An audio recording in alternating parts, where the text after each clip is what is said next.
Bom dia a todos. O objetivo nosso hoje é trazer um webinar bem objetivo, onde vamos trazer um enfoque com soluções, tá?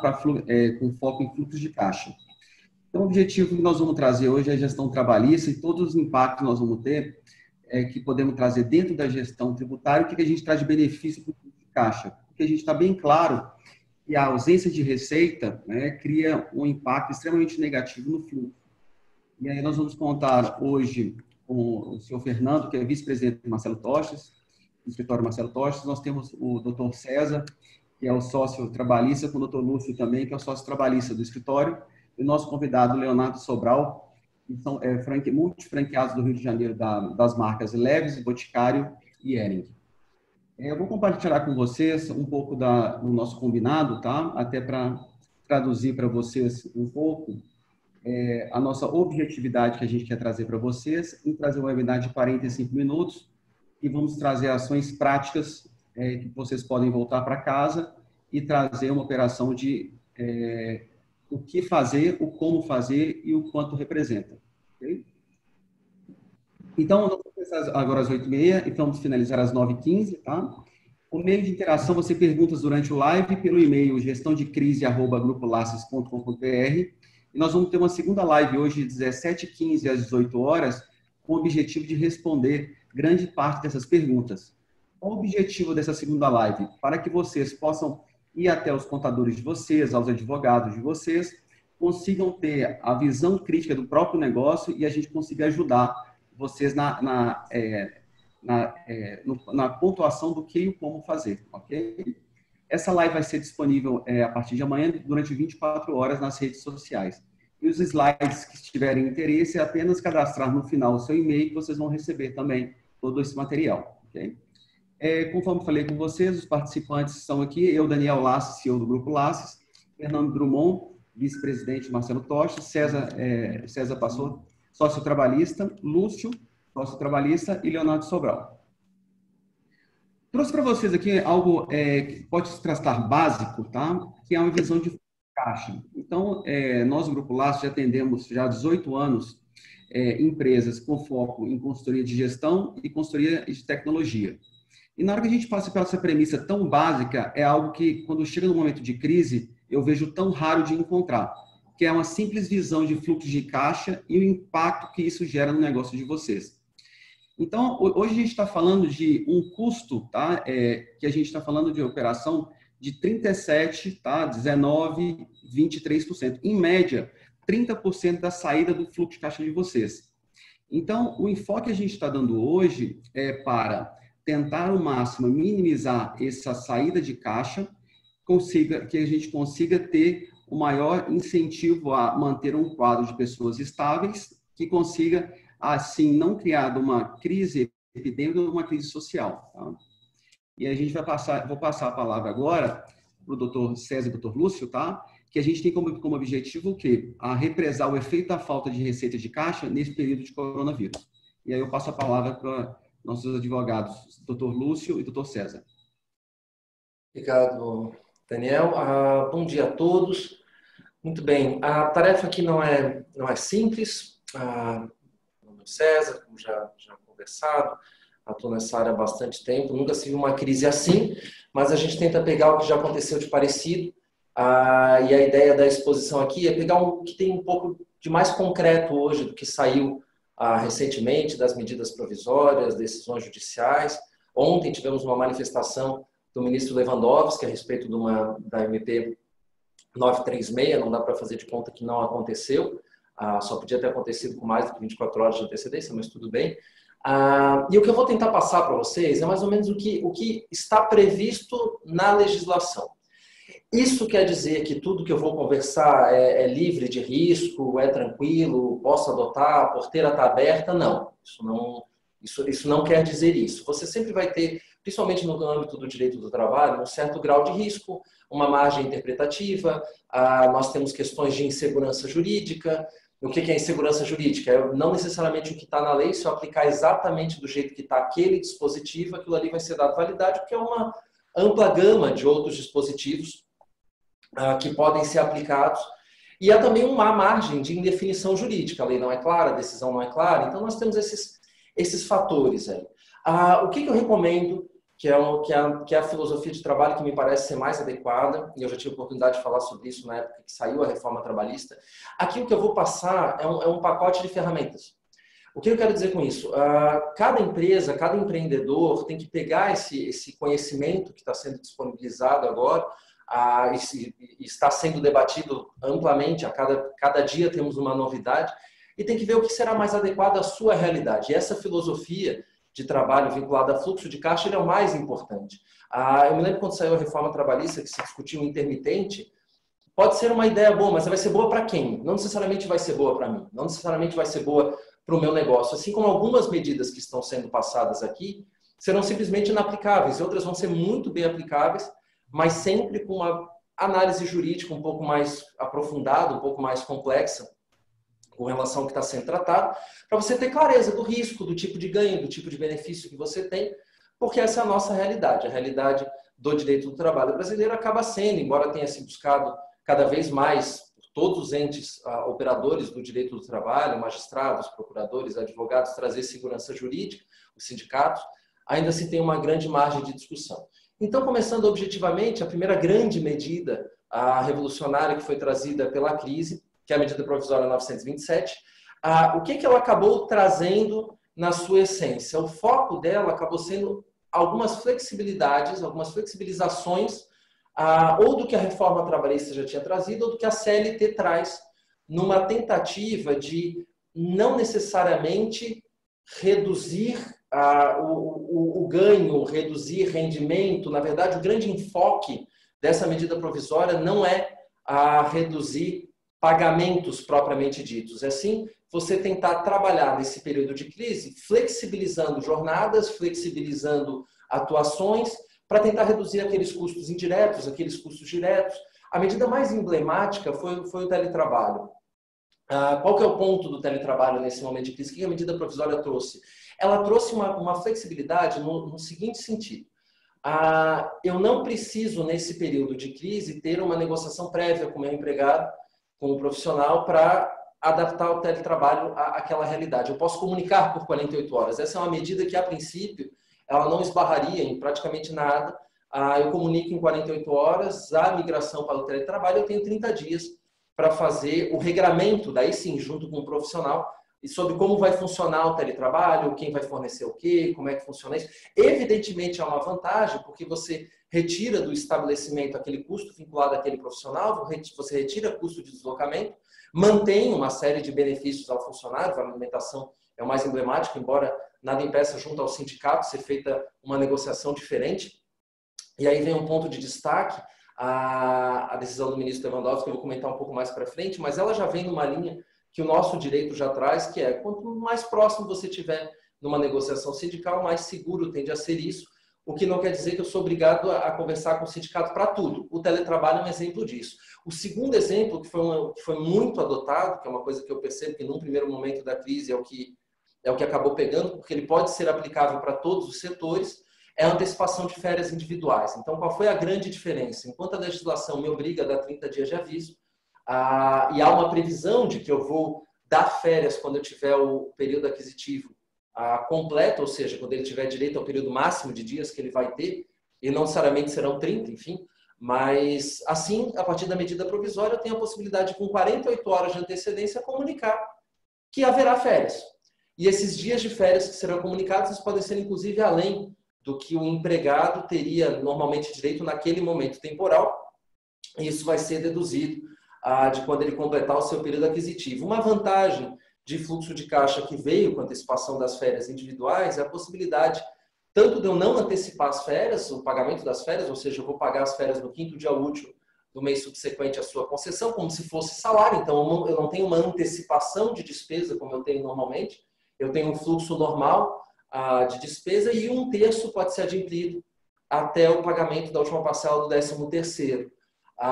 Essa medida provisória, assim como as demais, todas elas têm um período de tempo que a ideia é que a coisa se resolva dentro desse ano, à exceção do banco de horas, que tem uma previsão de postergar essa compensação até 180 dias após o término do período do nosso período de crise aí, tal qual decretado.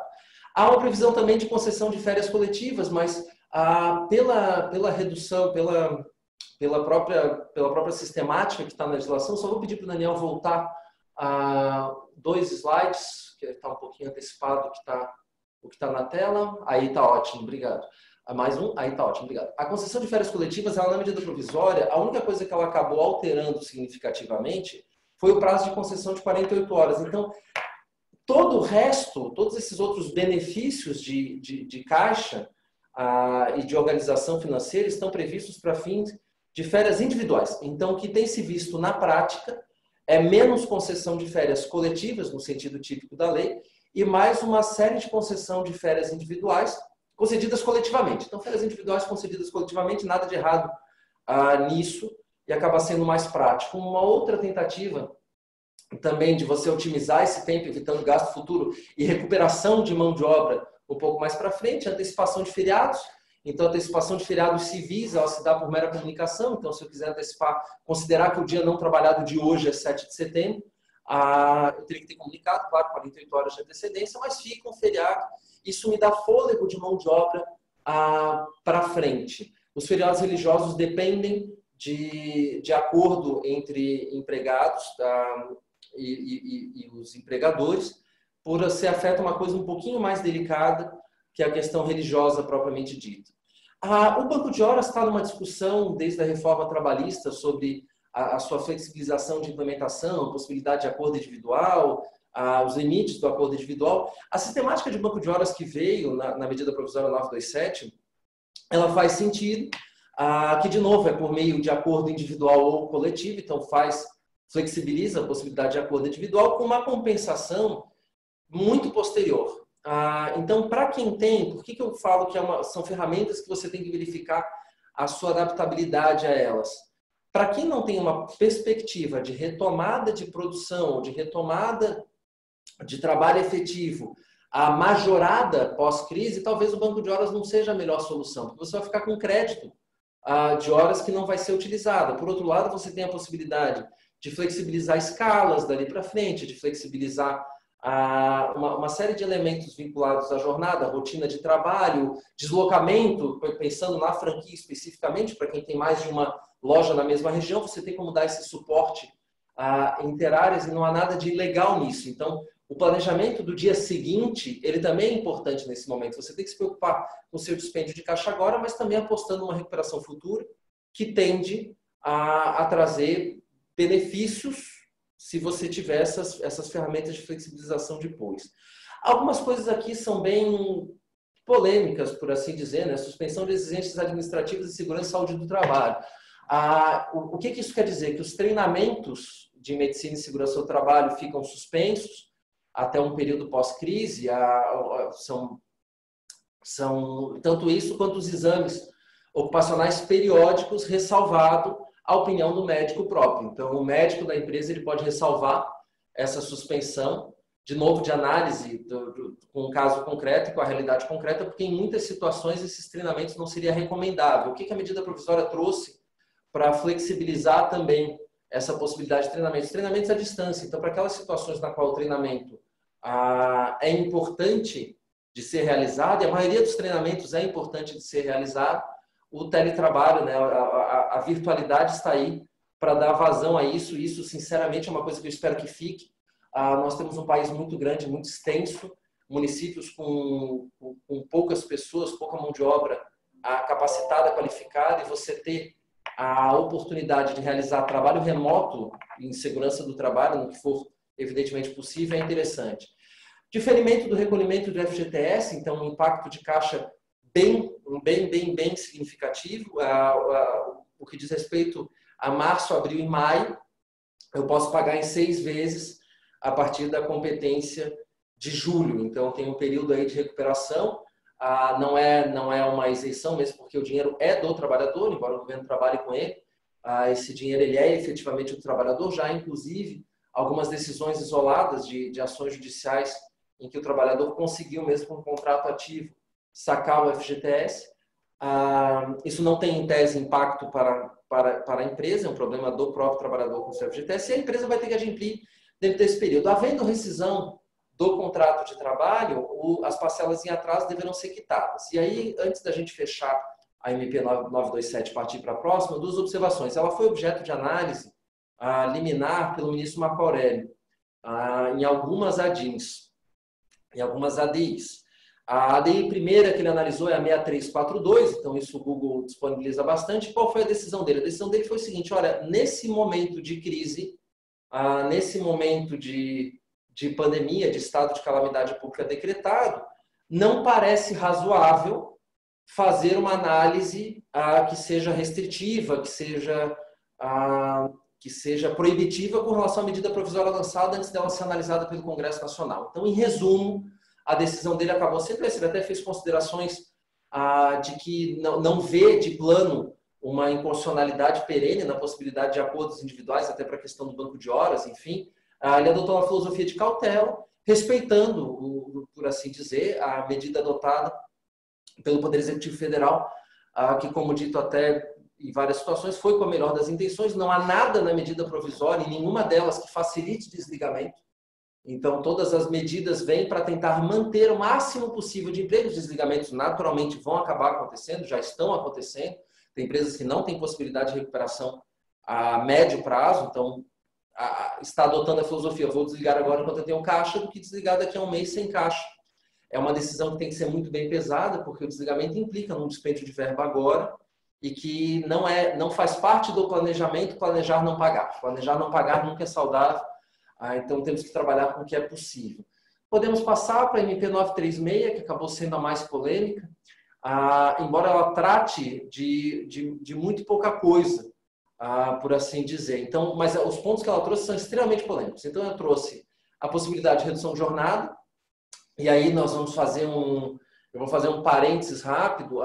Houve muita discussão, eu não vou entrar nessa discussão, até pela falta de tempo, porque é polêmica, sobre a aplicação de dispositivos da CLT que tratam a respeito da questão da força maior, de eu poder individualmente fazer a redução de jornada sem participação sindical. Esse dispositivo é de 1943, então ele é bem anterior à nossa Constituição, que prevê o acordo coletivo, e é um cenário diferente de uma medida provisória editada em período de crise, fundamentada na crise, num estado de calamidade pública. Então, é claro que essa medida provisória ela tem uma força jurídica muito maior e ela foi objeto de pré-análise, que eu vou falar ao final. Mas vamos ver o que tem na medida provisória propriamente dito. A medida mais fácil, entre aspas, por assim dizer, é a redução proporcional de jornada e salário de 25%, porque ela sempre pode ser feita por acordo individual, além do acordo coletivo. O que é essa notificação de 48 horas? Eu tenho 48 horas antes da implementação da medida para encaminhar ao profissional a minuta de proposta de acordo, de aditivo ao acordo individual para redução de jornada com redução de salário. É uma medida que respeita a livre expressão de vontade do trabalhador. O ministro Marco Aurélio, quando analisou a 927, disse isso: o trabalhador ter a possibilidade de participar da tomada de decisão individualmente ou de modo coletivo a respeito do seu futuro profissional é uma coisa importante. E a partir dessa medida, eu reduzo 25% da jornada, 25% do salário, pelo menos é o que está previsto na medida provisória. O período máximo é 90 dias, e há um benefício compensatório que o governo paga, vinculado à questão do seguro-desemprego, e ele não é uma antecipação de seguro, ele não é nada, ele é simplesmente um benefício, e o profissional, no futuro, se vier a ser desligado com a possibilidade de recebimento do seguro, ele terá essa possibilidade cheia, independente de ter recebido agora ou não.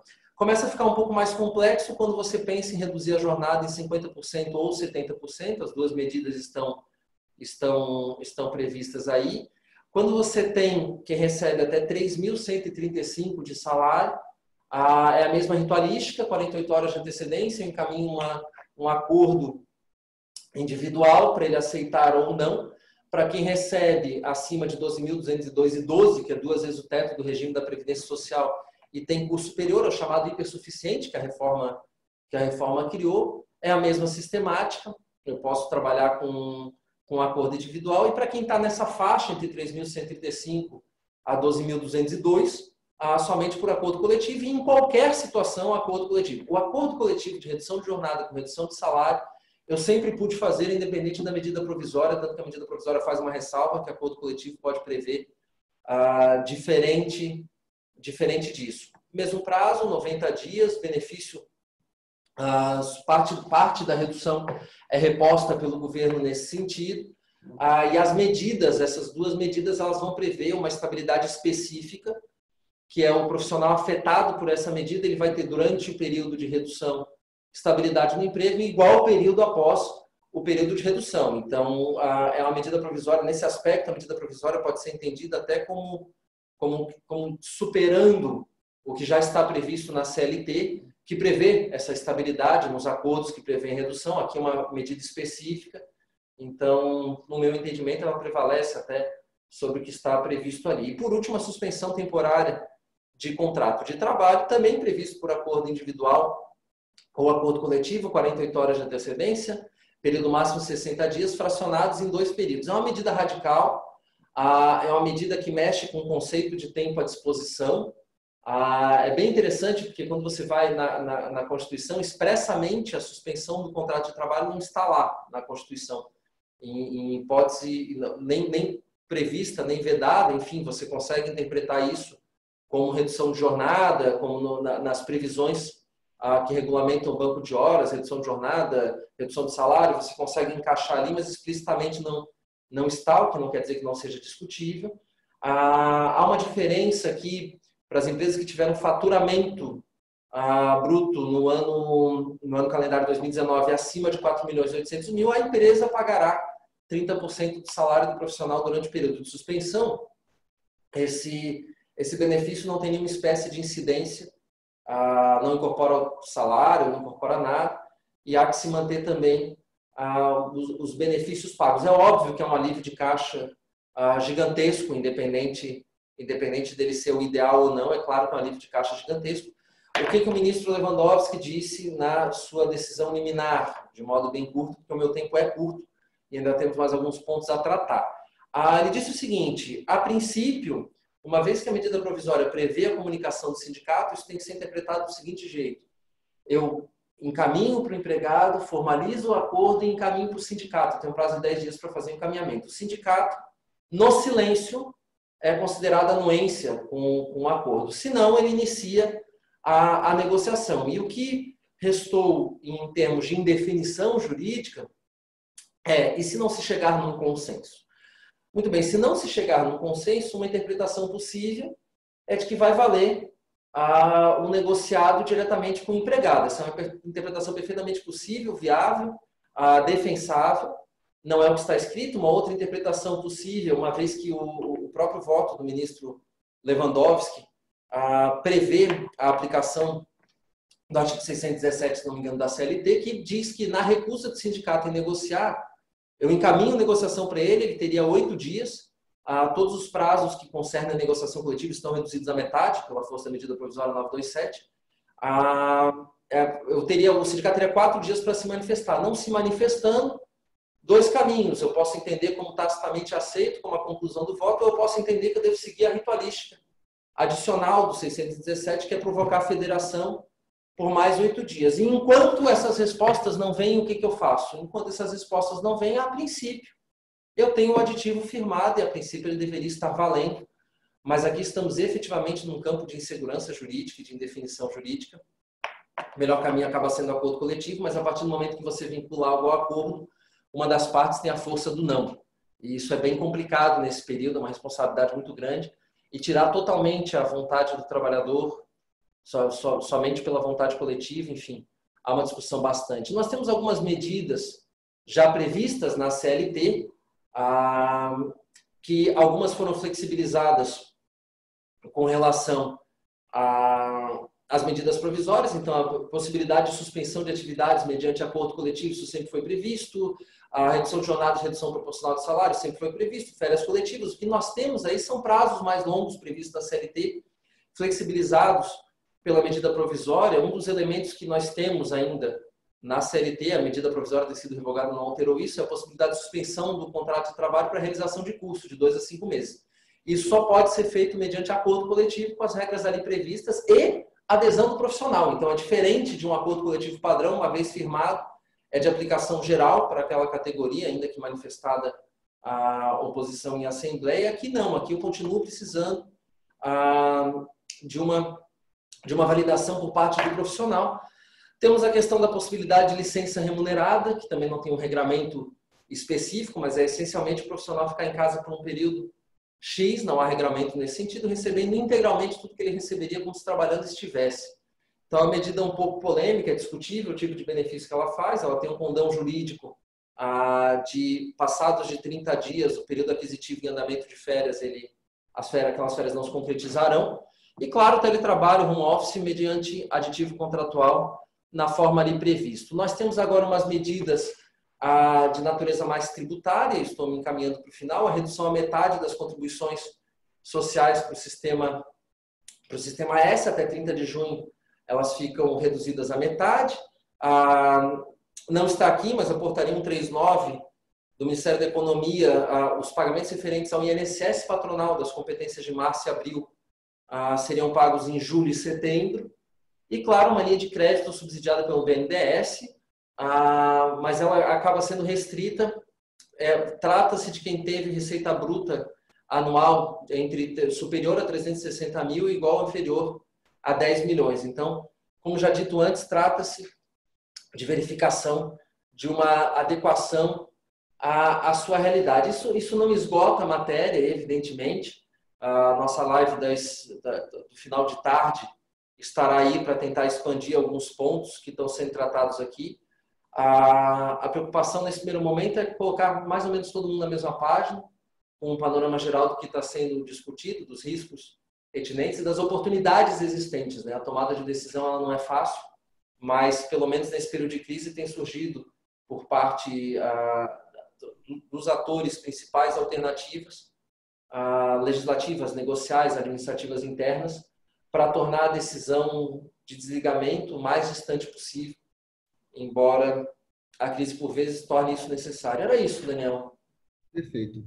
Queria trazer agora, por favor, o Fernando, né, junto com Lúcio e Leonardo Sobral, onde o Leonardo Sobral vai trazer boas práticas que ele tem utilizado, e aí uma visão tanto do Fernando como do Lúcio, essas visões de boas práticas. Com essas boas práticas, é como ajudar o varejista, o empreendedor hoje, voltar para dentro de casa com boas ações, que ele consiga sair de um cenário que ele entrou num cenário de pânico e não tomava decisões, e um cenário que ele precisa tomar decisões, só que ela tem que ser planejada e pautada, sempre embasado com o seu lado financeiro, o seu lado jurídico, o seu lado contábil, para que seja uma premissa sustentável.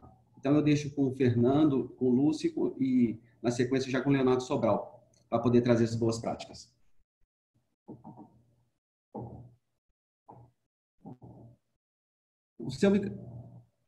O seu microfone, Fernando. Bom dia a todos. Eu acho que a explicação do César, ela faz um apanhado geral, enfim, do que tem acontecido, mas eu também penso que o que a gente tem vivido nos últimos dias é, de fato, um cenário de guerra, enfim, sem precedentes no país e no mundo, onde talvez o nosso pior inimigo hoje seja a insegurança jurídica.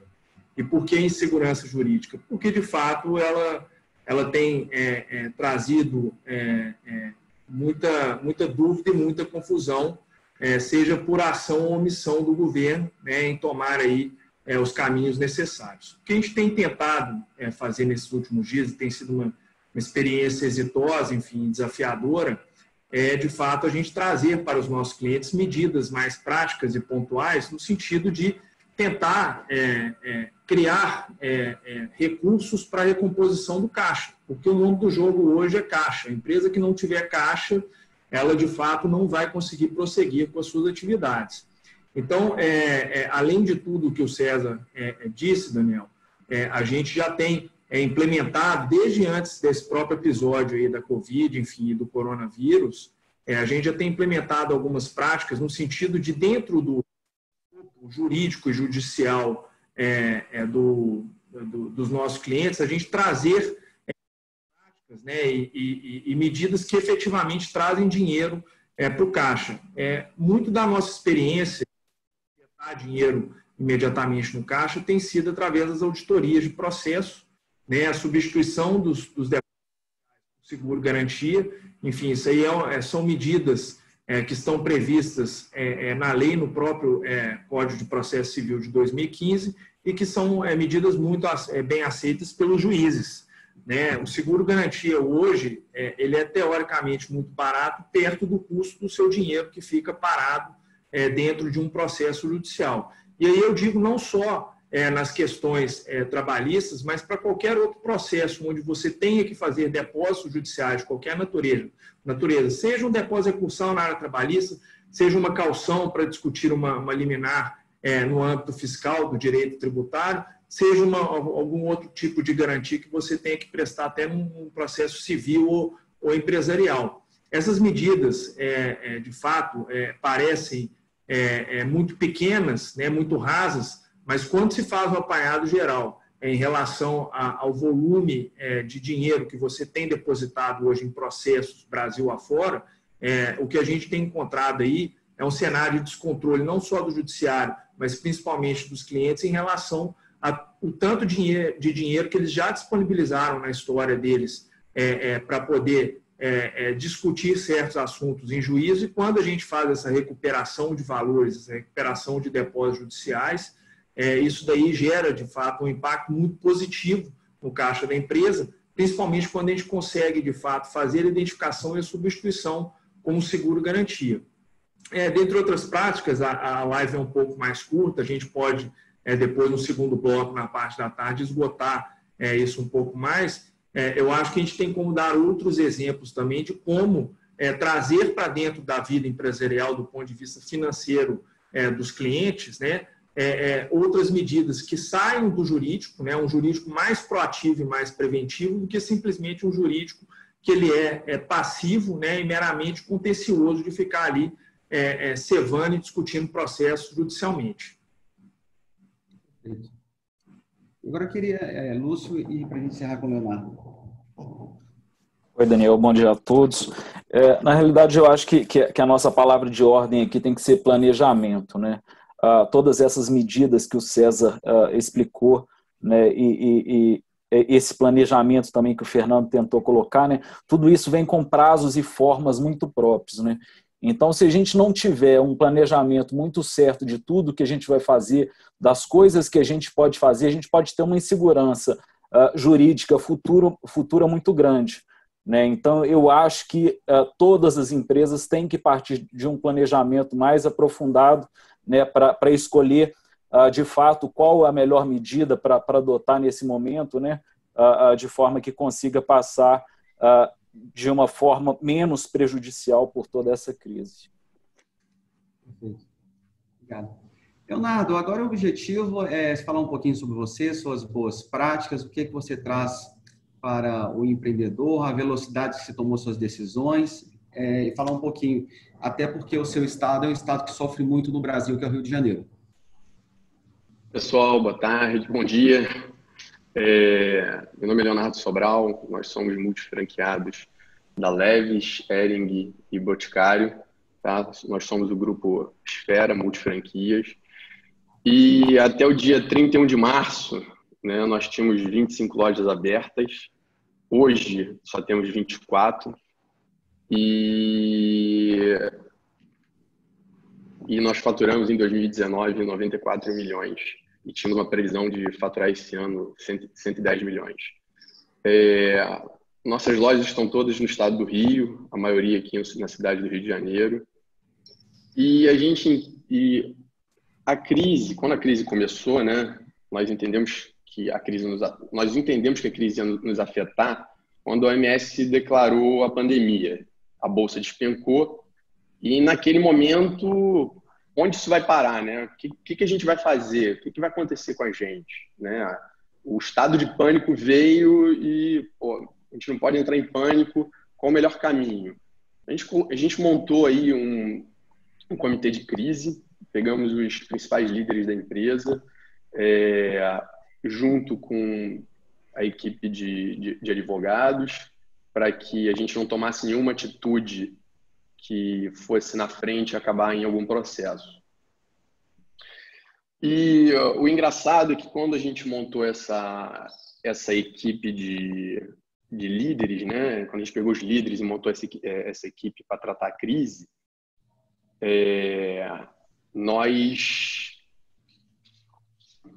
quando a gente montou isso, todos os cenários que a gente montava, tudo que a gente pensava no início do dia, no final do dia, era totalmente diferente. Então, a gente pensava que ia fechar as lojas ou não ia fechar as lojas, que tinha que diminuir quadro. E como as informações vinham aos poucos, né, a gente montava um plano de manhã, no final do dia era outro plano totalmente diferente. E o plano, às vezes, mudava 2 vezes no mesmo dia. Tá? E para minimizar todos esses problemas e minimizar os prejuízos, quando a gente olha hoje para trás de tudo que a gente fez, a gente entende que a gente teve mais ou menos 7 passos, né, que ainda estão em construção. O primeiro passo foi falar um pouco foram pessoas, né? Então nós tínhamos aí um faturamento de 94 milhões, de 270 funcionários, 25 operações abertas. E o que fazer, né? As lojas vão fechar um turno, as lojas vão continuar operando os 2 turnos, a loja vai ficar aberta no domingo, o que vai acontecer? E aí a gente começou a desenhar os cenários. Então a gente começou a desenhar os cenários para entender um pouquinho de futuro. E aí, quando os shoppings fecharam, a primeira coisa foi: pessoas, precisamos reduzir o quadro, porque a gente não sabe quanto tempo a crise vai demorar. Então a gente pegou quem são os funcionários que estão em período de experiência, quem são os funcionários que têm um desempenho, uma avaliação muito ruim, as últimas 4 avaliações dos piores funcionários. E a gente chegou ali num número alto, 13% da equipe. Então, no primeiro momento, a gente encerrou os contratos, fez a rescisão dos piores funcionários a nível de desempenho e a gente reduziu 13% da equipe. A gente tinha muito medo da gente estar tomando essa atitude muito antes, muito cedo. Mas, mesmo assim, a gente arriscou e tomamos e cortamos aí esse número alto. Continuamos desenhando os cenários, montamos um cenário pessimista, montamos um cenário realista e montamos um cenário otimista. No cenário pessimista, nos 3 cenários, a gente foi andando mês a mês. Então, abril, as lojas reabrem para abril? Nenhum dos 3 cenários, todos não. Junho, as lojas reabrem? Então, no pessimista, a gente tem venda 0 em junho. No realista, a gente vai vender em torno de 50% em junho e no pessimista e no otimista 75%. Então a gente foi olhando cada mês, montando a curva dentro de cada mês. E, por exemplo, setembro no ano passado foi um dos melhores meses no varejo para a gente. Então, assim, foi o melhor setembro dos últimos 10 anos. A gente teve Rock in Rio, a barra explodiu. A gente teve também me fale o nome agora, mas aquela campanha que é como se fosse o Black Friday, que aconteceu ali em setembro. Então, as vendas foram muito boas. E aí a gente coloca, por exemplo, uma queda em setembro de 40%. Tá? Enfim, e aí montamos esses cenários. Depois que montamos os cenários, olhamos para dentro de casa, já tínhamos demitido 13% da equipe, já tínhamos colocado todos os funcionários, tirando retaguarda, todos de frente de loja, de 15 a 20 dias em casa de férias não coletivas, férias individuais. Colocamos, e aí fomos rever o fluxo de caixa. Então, qual era o nosso fluxo de caixa? Quanto tempo a empresa aguentaria, né, olhando esses 3 cenários? E aí o 4º passo, né? Vamos olhar todas as contas. Quais são aquelas contas que a gente consegue suspender? Quais são as contas que a gente consegue cancelar? Como que o nosso fornecedor consegue nos ajudar a atravessar essa crise? E assim, a gente desceu num nível tão de detalhe que a gente chegou a cancelar suspender as linhas telefônicas das lojas. Porque na hora que você pega o valor de uma linha telefônica de loja, é R$100, você nem vai olhar para isso. Mas na hora que você pega isso em cima de 25 lojas, é muita coisa. Já são ali R$ 2.500, R$ 3.500 em um mês. É o salário de um funcionário. Então, a gente desceu no último nível. Tá? A gente montou uma equipe para efetivamente analisar todas as contas. E a gente conseguiu descer aí num nível que ajudou muito no fluxo de caixa. Tá? Outro ponto importante, que seria o passo 5, quinto passo, que foram os levantamentos dos aluguéis. Então, na hora do desespero, as lojas fecharam, a gente teve loja que faturou 42% do faturamento de março de 2019 e teve loja que chegou a vender 62% do faturamento de março. Então, olhando para esse cenário, como que a gente paga um aluguel cheio? Quais estratégias a gente teria para diminuir esse rombo, né, do fluxo de caixa? Como que eu diminuo essa despesa? Então, nós olhamos para a conta, então, qual é o percentual que a boleta cheia vai representar do faturamento daquele mês? Deu 30%, 38%? Esquece, inviável. Qual a estratégia que a gente vai passar para o shopping para que a gente tenha o shopping flexibilize esse pagamento? Né? Alguns shoppings isentaram o fundo de promoção, alguns shoppings deram 50% de desconto no condomínio, alguns shoppings de cara já deram 50% de desconto nos aluguéis, outros shoppings enviaram boleta cheia, 100% do pagamento. Então, na hora que a gente entendeu a participação desse boleto em cima do faturamento, a gente olhou o DRE do ano anterior, a gente olhou qual era o custo de ocupação do mês de março no ano anterior e o custo de ocupação qual o custo de ocupação médio no ano de 2019. E aí, na hora que a gente olhou o custo de ocupação médio de 2019, foi esse custo de ocupação médio que a gente começou a propor para os locadores. Então, se no ano passado o meu custo de ocupação médio foi em torno de 11% nessa loja, eu acho que seria importante para a continuidade do nosso negócio que a gente mantivesse esses 11%. Então, entendendo que ele não pode mexer em aluguel, em condomínio, qual o desconto que ele teria que dar, além dos 50% ou desconto em cima de nada que ele deu para cada loja. Então, nós enviamos um e-mail, uma notificação para todos os shoppings, explicando tudo que estava acontecendo, que eles já sabiam. Né? Os nossos advogados entendem que se uma loja ficou aberta 60% do mês, nós não deveríamos ter que pagar o aluguel cheio. Então, pelo menos 40% do aluguel, 40% de desconto a gente deveria estar recebendo, quer dizer, pagar só 60% da rubrica de aluguel. E porque, na hora, até uma dica para todo mundo que está escutando, entra no site da prefeitura depois, entra na parte de alvará e verifica se o alvará das lojas eles estão como suspenso. Né? O Crivella, no Rio de Janeiro, ele teve o cuidado de marcar todos os alvarás como suspensos. Então, como que o shopping, como que o seu locador, como que o shopping vai te pedir que você pague 100% do aluguel se o alvará está suspenso? O alvará da loja está suspenso porque a prefeitura suspendeu. Então, junto com o advogado, a gente foi criando esses argumentos para poder justificar que, no mínimo, 40% de desconto o shopping tem que dar. Tá? E, além disso, né, passar dessa parte do aluguel, quando a gente foi revisitar cada loja e revisitar as estratégias de cada operação, a gente encontrou, né, que já estavam no radar, algumas lojas que a gente estava renegociando o aluguel. Né? Isso, infelizmente, é uma coisa que acontece o tempo inteiro. O tempo inteiro você tem renovatório, o tempo inteiro você está pedindo um desconto, você está ajustando CTO.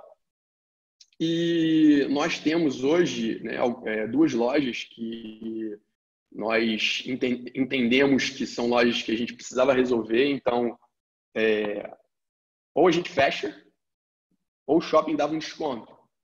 E aí, uma dessas lojas estava com o contrato vencido, a gente falou para o shopping, a gente não vai entrar com ação renovatória, ou a gente negocia e vamos fazer uma coisa que seja boa para os dois lados, ou a gente simplesmente para, ou a gente encerra o contrato.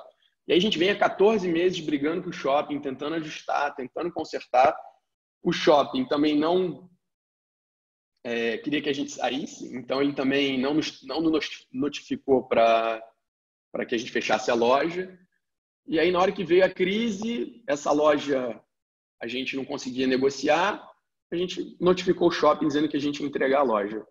Então, como o shopping não nos dá um desconto permanente para a gente equalizar a conta e fazer a reforma que precisa, porque já era uma loja que estava com um projeto antigo, tinha um investimento pesado, o shopping queria que a gente mudasse de lugar.